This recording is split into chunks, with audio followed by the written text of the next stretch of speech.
Good evening. My name is Amy Scoggins. I'm the Financial Aid Director, and again, I'd like to welcome you to Southwest Georgia Technical College. We know your time is valuable, and so we appreciate you spending some time with us this evening to learn a little bit more about our college and just the whole process for financial aid. So I'm going to kind of give you some general information about how to apply for financial aid, whether you're coming here or going somewhere across the country, and then some more specific information about the type of financial aid that we offer and just what the steps are to take and the timelines and those kind of things. So hopefully this will just help you understand the financial aid process in general. So this is just kind of an overview of what I'll be talking about, kind of the who, what, where, when, how, and why of financial aid. So I'm going to start with just the financial aid process. I'll give you a visual here in just a minute to kind of see the cycle of the application process for financial aid and all the steps that are involved in that. And then we'll talk about who has to apply for financial aid, who is involved in that process, what types of financial aid, how and where to apply, and then just some other important points to remember about your financial aid. I'll try not to linger too long on all of this, but it can get kind of detailed as we get into different types of financial aid. But the financial aid application process starts up here in the top right corner with a student submitting their financial aid application. And the whole process basically revolves around the FAFSA application, which you may have heard that term before, FAFSA. It stands for Free Application for Federal Student Aid. So that's the federal application for financial aid for students to go to any public college or university. Most private institutions use that as well. The main thing I want you to remember there, it is a free application. That's in the title of the application, is it is free. It is an online application, but please make sure you don't ever get stuck on a website that's going to try and charge you to submit your FAFSA, because it is a free application, okay? So the student submits the FAFSA online, or maybe the parent is helping them. They submit their application. It doesn't immediately come to the college. It goes to the Department of Education Federal Processing Center, where they process it through their system. That process generally takes 3 to 5 days. Okay, when you submit your FAFSA online, you'll get a confirmation saying, congratulations, you may be eligible for XYZ. That's just preliminary based on the information that you put on your FAFSA, but it has not yet been processed. So within generally about 3 to 5 business days, it'll be processed by the processing center. When that's done, they generally will send you an email if you included your email address on your FAFSA. And so they'll say, okay, your FAFSA is processed, it's available for your school to download. But then you're still waiting on the school, which is the next step on there. At Southwest Georgia Technical College, we generally download files once a week. Sometimes it's twice a week as we're getting ready for fall semester to start, but throughout the year it's generally once a week. So when you get that email from the processing center, then you know that within a week we will receive it in our office, and then you'll be hearing from us about your financial aid. Now, when the processing center is processing it, goes through, of course, all their computer programs, and I'm sure it's really complicated, and they have very complicated formulas.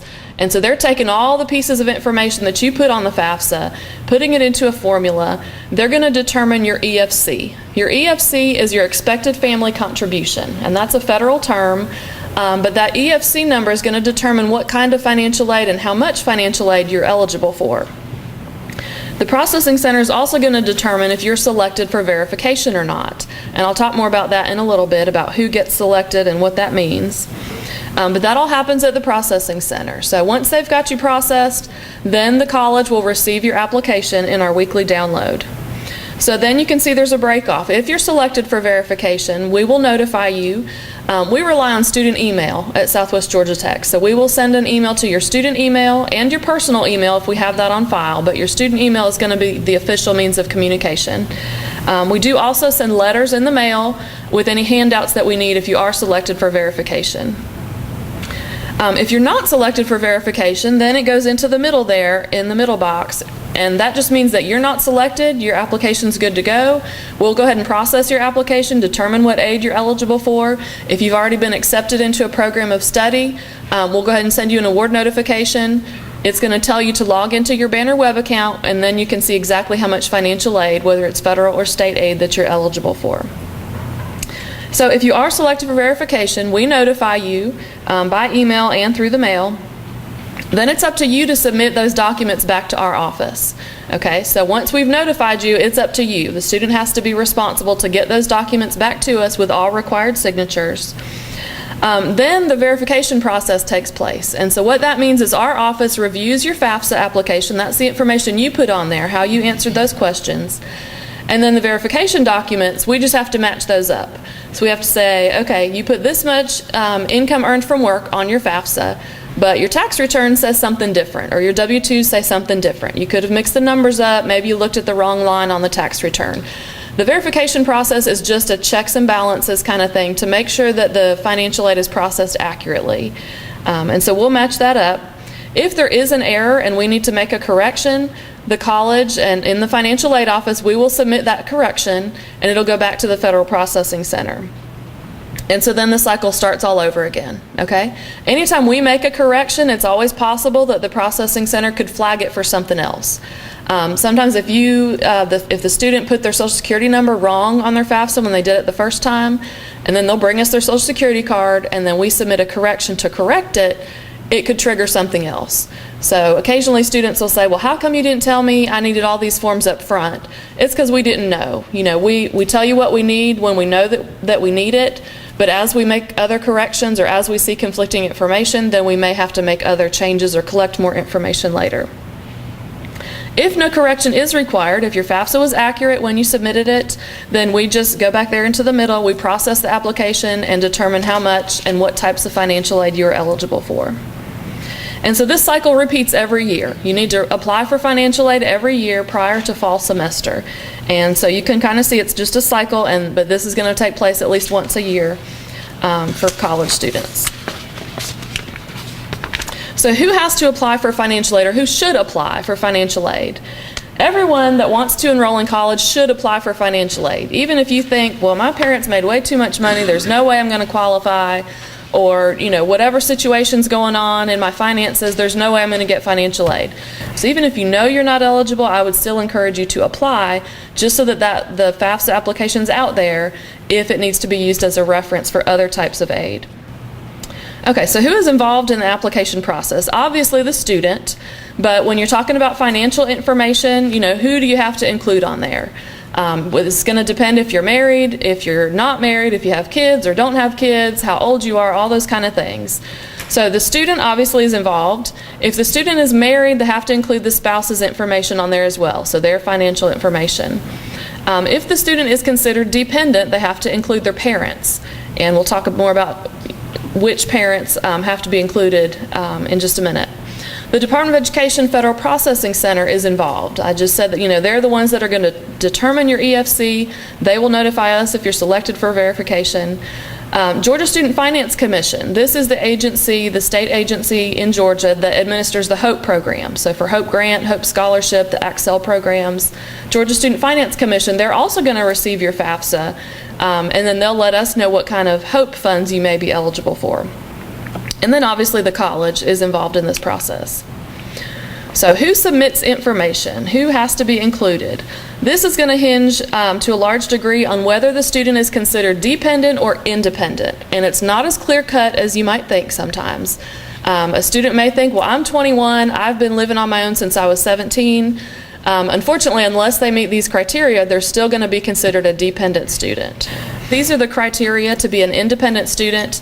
The student must be 24 years of age. So they could have been out of the parent's household for years, but if they're not 24 yet, they may still be dependent. If a student is married, that makes them independent. Okay, then it's just going to be the student and their spouse that we're looking at.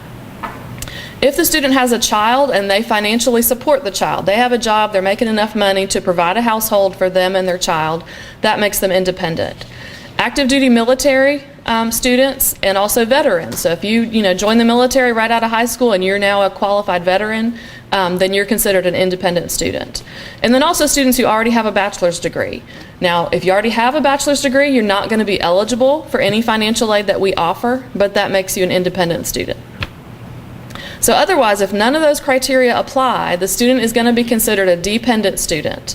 So if you're a dependent student, you must include your biological or adoptive parents' information, okay? Even if you've been living on your own since you were 16, paying all your own bills, regardless of the relationship between the student and the parent. Sometimes there can be some kind of dicey situations, and if you have questions about that in your individual situation, you can always give us a call and we can talk to you about your situation. But in general, you must include your biological or adoptive parent's information.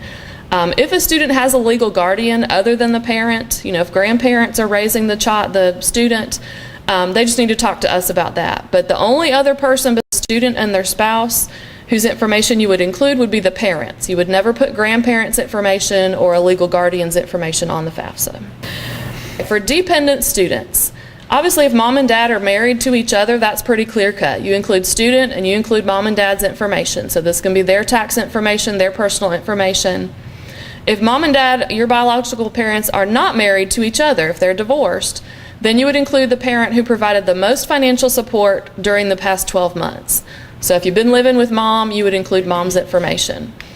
If mom is remarried, then you have to include your stepfather. So whichever biological parent you're using or adoptive parent, if that person is married, you have to include the step-parent as well. And that includes their tax information. When you submit the FAFSA, it is an online application, and so you've got to sign it one way or another. And so they have a PIN process where you get a PIN number, like you have for your ATM card or whatever. But so the parent and the student have to have their own PIN number, which will serve as their electronic signature when they submit the FAFSA. And the website's on there to get a PIN. When you're on the FAFSA application, it will also prompt you to apply for a PIN number if you don't already have one. If you had one maybe a year ago, but you haven't used it and you don't remember it, you can go to the PIN website and request a duplicate PIN, and it'll show you or tell you or email you what your PIN number is, or you can just get a new one. Okay, so what information do you have to include on your FAFSA? For independent students, you're going to include your personal information. So it's going to ask for your name, social security number, date of birth, citizenship, address, that kind of thing. So you have to include that for the student, and you have to put your marital status. So if your marital status has changed recently, you also have to put the date on there. So if you recently got married, you put the date that you were married, the month and the year. You're also going to include your tax information, which is going to be your adjusted gross income, your income earned from work, exemptions on your tax return, income tax paid, all those kind of things. Dependent students, you're going to include all that same personal information for the parents as well. So for both parents, or for parent and step-parent, you'll be including social security number, date of birth, email address, regular address, marital status, and then all that same income tax information. So how do you apply? I've said already this is an online application. It's really pretty simple. It's gotten much simpler every year. They really streamline the process and make it very easy. There's a help and hints box on there that'll tell you exactly what they're looking for. And now they've even added an IRS data retrieval tool. So you actually don't even have to go home and dig out your tax returns. If you just go to the FAFSA and you get to that part and you agree to do it, it will take you into an IRS website, and then it'll automatically transfer in your tax information. So then you don't even have to worry about, did I get the right line? I'm not sure what my adjusted gross income is, or which line is the income tax paid. It will automatically transfer all that information from your tax returns. The website is right there. It's fafsa.gov. Remember, I mentioned this is a free application, so just always make sure you go to the .gov website, not .com or .net or .scam or whatever, because there are some websites that'll try to charge you $80, and I don't know if they'll actually submit your FAFSA or not, but please don't get stuck paying to submit a free application. The federal school code for Southwest Georgia Technical College is listed there at 005615. So you have to have that for any school that you want to apply for. And you can list up to 10 institutions on your FAFSA. And so all 10 of those, if you put 10 schools, will receive your FAFSA and be contacting you about what else you need to do.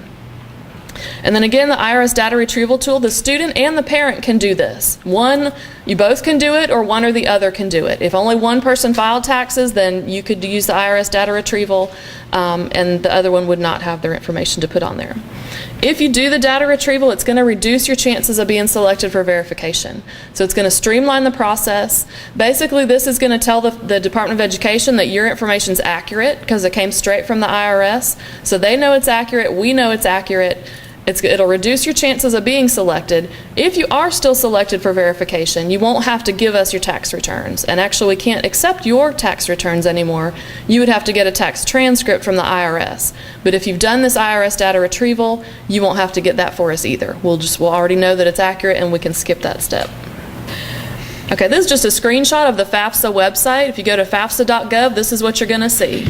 And so if this is the first time you're applying, you would click on the Start a New FAFSA, the big green button there. If you have applied for a FAFSA before in the past year or two, you can click on as a returning user if you still remember your PIN number. I believe the PIN numbers are good for up to 18 months, so if it's been longer than that, you might want to just do Start a new FAFSA. If you are selected for verification, or you've heard about this before, or you've had to go through it either with us or another school, why am I selected for verification? Some students get selected every year, some manage to get through without ever being selected.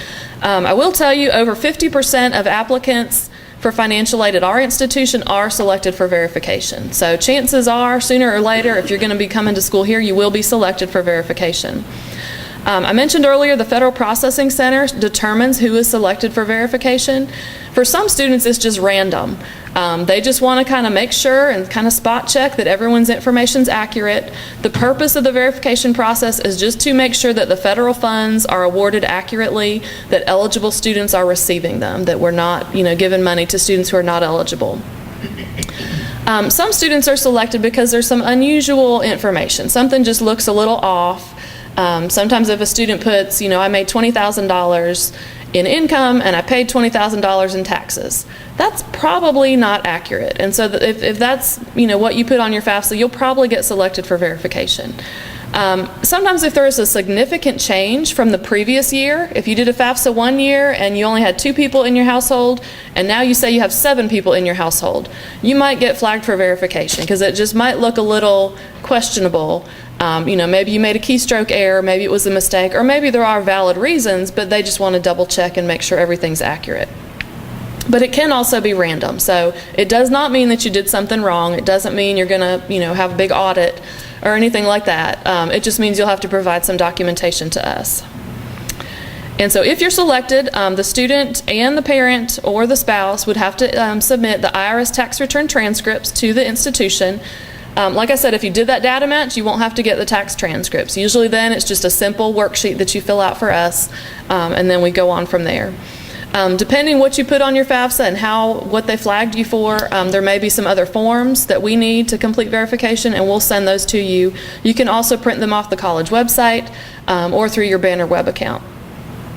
If in our office, when we're reviewing the verification, we're processing it, if we see any kind of conflicting information, we're required by federal regulation to resolve that. So a lot of times marital status will come up. They list mom as single on the FAFSA, but then they list a stepfather on the verification worksheet. That's something we have to resolve. So anything that looks conflicting, we may have to come back and ask for additional information from the student or the parents. Okay, so now probably what you really want to know, what type of financial aid is available? The federal Pell Grant, this is the big federal grant program for students. This is a grant. It does not have to be repaid. It's not a loan. The Pell Grant is based on household income and household size. So that's where it's looking at mom and dad's income, student's income, spouse's income, how many in the household, how many people attending college. Those are the main factors to determine if you're going to be eligible for Pell. I mentioned the EFC earlier. That is the expected family contribution. So based on what that number is, it will determine how much Pell Grant you're eligible for, if any. And the EFC, you might think, well, it says that my EFC is $4,000, but we don't have $4,000 to pay this year for my education. It doesn't mean that that's what you have to pay. That's just in the formula with the Department of Education, how they determine how much financial aid you're eligible for. But based on the family situation, that's what they consider the expected family contribution. In order to get Pell Grant, well, for 2013-14, which is our current award year right now, the maximum that students can receive in Pell Grant is $5,645. And so we split that up into 3 semesters. Some institutions will divide it into 2 semesters for fall and spring, but so many of our programs are going year-round. If we only did it fall and spring, then those students wouldn't have money left for summer.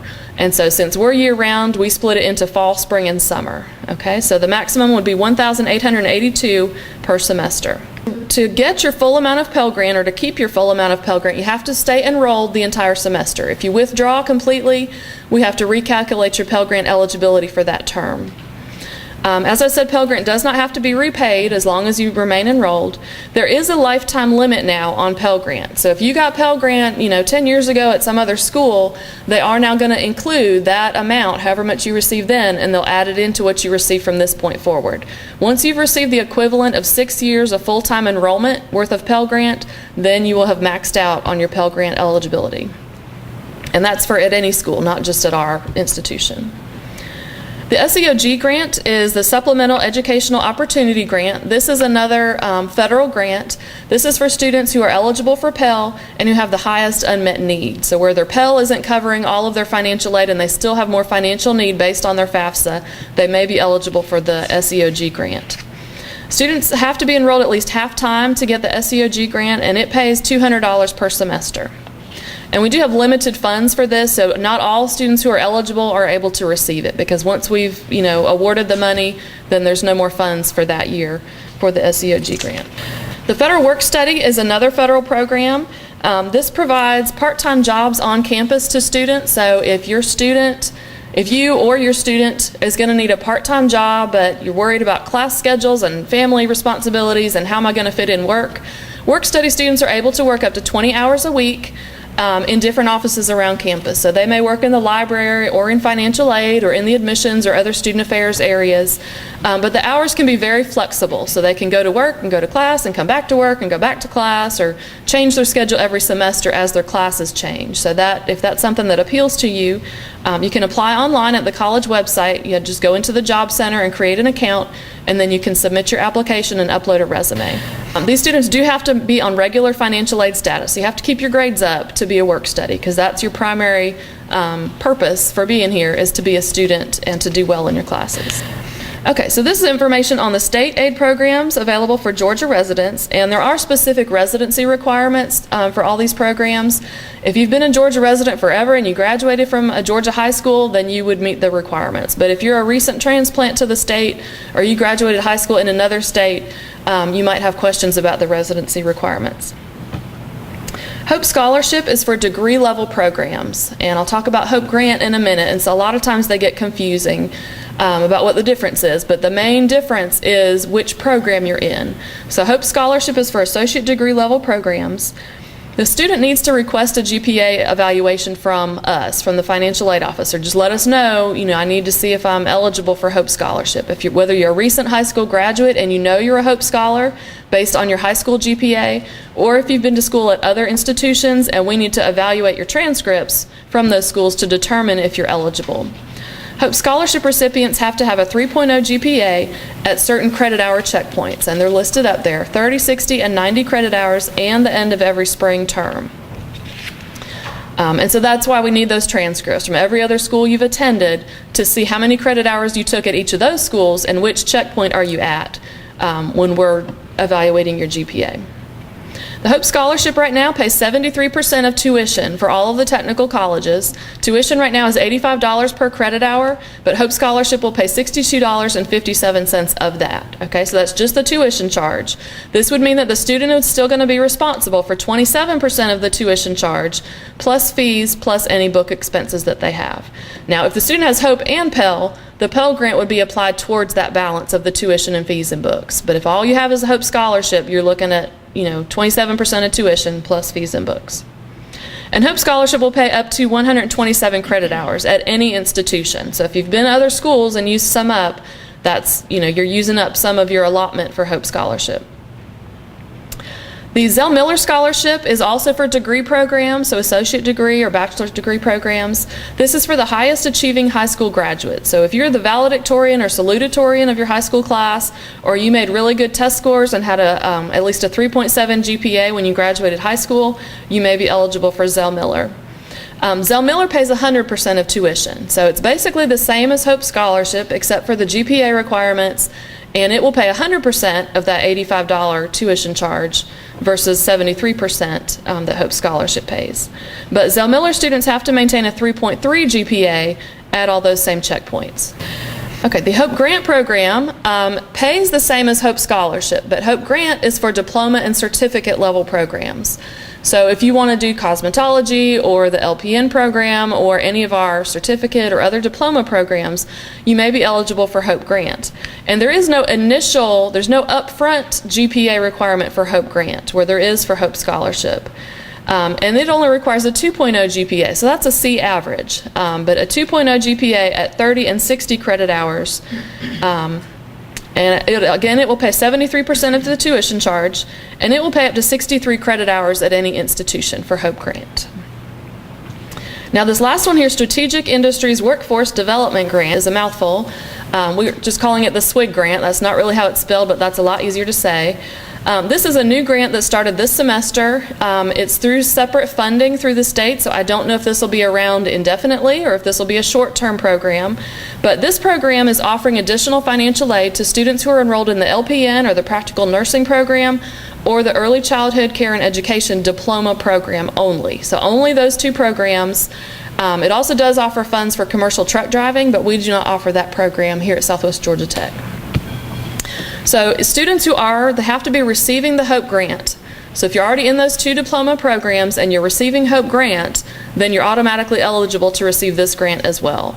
And so it will pay an additional $250 if you're taking 8 credit hours or less, or $500 if you're taking 9 hours or more. And for LPN students, you have to already be in the clinical portion of the program. If you're still working on your core, you're not going to be able to receive it yet. But once you get into the clinical part, then you can receive this grant. And for early childhood, it has to be the diploma level. If you're in the degree or the certificate, those are not eligible for this. Okay, a couple more state aid programs. If you've received your GED in the past couple years, when you got your test scores in the mail, you should have also received a GED voucher in that envelope.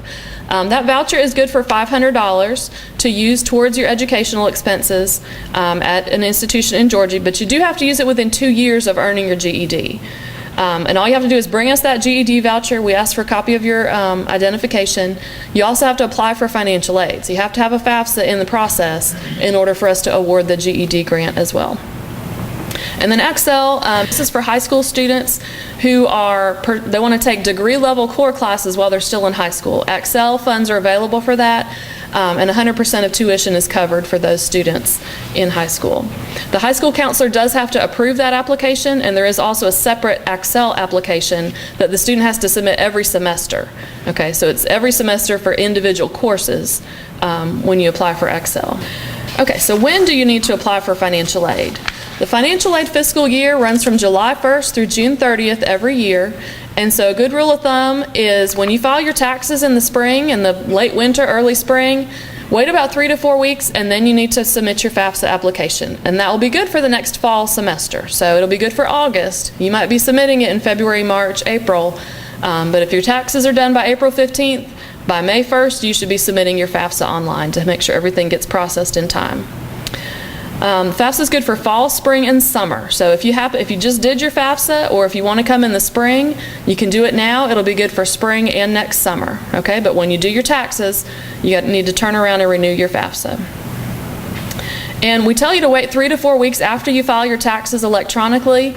That is so that the IRS data retrieval tool will be available to you. If you submit your taxes on January 1st, as soon as you're able to, and you try and do your FAFSA, you can submit a FAFSA on January 1st, but the IRS data retrieval tool won't be there yet because your taxes haven't been processed by the IRS yet. So good rule of thumb, just wait 3 to 4 weeks after you've submitted your taxes and then renew your financial aid. These are our priority deadlines. So these are the deadlines for the next year. November 1st, March 3rd for summer, and then June 1st for next fall. So if you get your taxes done by mid-April, you've got plenty of time, but I would say do it sooner than later. Don't wait till the deadline, because then that's like the minimum time that you need and we need to get everything processed in time to have all your financial aid available when classes start. We do have other priority deadlines in the financial aid office, and those are all listed on the college website, which is listed there, and you just go to the financial aid page, and all those deadlines will be there. So there's deadlines to submit your verification documents, which is usually 3 to 4 weeks after the application deadline, and then lots of other just important dates to remember for when paperwork is due, when appeals are due, those kind of things. So just get familiar with the website and everything that's out there about financial aid. Okay, some other important points to remember.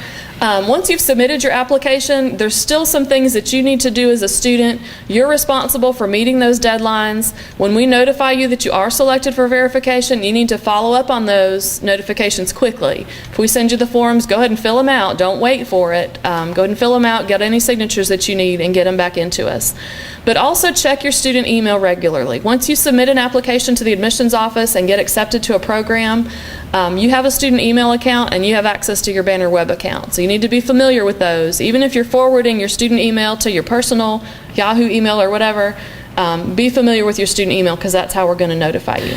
Once you have financial aid, it is up to the student also to maintain your grades. You have to maintain something called satisfactory academic progress, and there's more information on that on the college website about what those requirements are, but you have to keep your grades up if you want to keep financial aid. And we talk about that at new student orientation as well. Another thing, and this trips up a lot of people, you need to make sure when you file your federal income taxes that your filing status is correct. A lot of students who are married file head of household on their taxes for whatever reason. We'll get tax returns that come in and they say mom and dad are married, but they both filed head of household. You can't do that. So we're not tax experts in the financial aid office, but one thing we are required to do is make sure that you file your taxes accurately, that you have the correct filing status.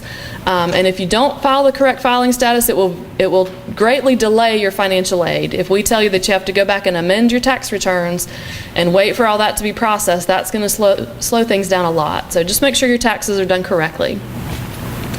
Also, if you go out and make a change to your FAFSA, once you've already given us some documentation, or especially if we've already awarded financial aid and then you go back on there and change something, that can trigger more verification requirements. If you put one thing on there and we awarded financial aid and then you go back and change it to something completely different that could affect your eligibility, we might end up having to reverse your financial aid or send you other forms, and say you got to get us all this documentation. So once you've submitted it and it's been processed, just leave it alone for that year. If things change in your family or in your life during that year, then those will be effective on the next year's FAFSA application. Another thing, financial aid can only pay for required courses in your program of study, so that's just something to keep in mind. And federal and state regulations are always subject to change. The deadlines that we've listed here are general deadlines. So Pell and HOPE eligibility can change from year to year, and just keep that in mind. And lastly, Financial Aid Office is here to help. We do try to inform you of any changes to those regulations or policies within the school or that kind of thing. Like I said, stay in touch through your student email. Our email address is right here, financialaid@southwestgatech.edu. There's our phone number and the college website, so there's a lot of information out there. Please be familiar with it. Be proactive, look at your email, look at your Banner web account, see all the information that's on the website. In most cases, you can probably get your question answered by reviewing everything that's on the college website. Thank you. We hope to see you soon. Some students will do their financial aid first. They'll say, I want to find out what financial aid I'm eligible for, and then they'll apply for admission. And some will do the admission process first and say, okay, I got to make sure I'm in my program. Now what can I do for financial aid? You need to be doing both of these processes at the same time. Okay, so even if you haven't got your application for admission done, go ahead and get your FAFSA done, and come and talk to the recruiter if you're not sure what program you want to enroll in. Take a campus tour, get that information. But you can go ahead and get the financial aid ball rolling so that we can go ahead and be getting you processed for spring semester. But yes, these processes can be going on at the same time. Anything that's paid prior to high school graduation does not count towards those hours. Does that make sense? So if she gets Accel while she's still in high school, that's not coming out of the 127 hours. There are multiple GPAs. A high school GPA, which might be your Hope Scholar GPA, to be eligible as a brand new student, but then there's your institutional GPA once you're a student at our institution, but then there's a Hope Grant GPA, a Hope Scholarship GPA once you've been in college. But those could all be different numbers because they all include different courses and different criteria. Our institution, Southwest Georgia Technical College, does not participate in the federal student loan programs. Okay, so when you submit your FAFSA, it may say you may be eligible for up to a certain amount of a direct student loan. This institution does not participate in those loans. So fortunately, most of our students are able to meet their educational expenses through the Pell Grant and the HOPE programs and foundation scholarships.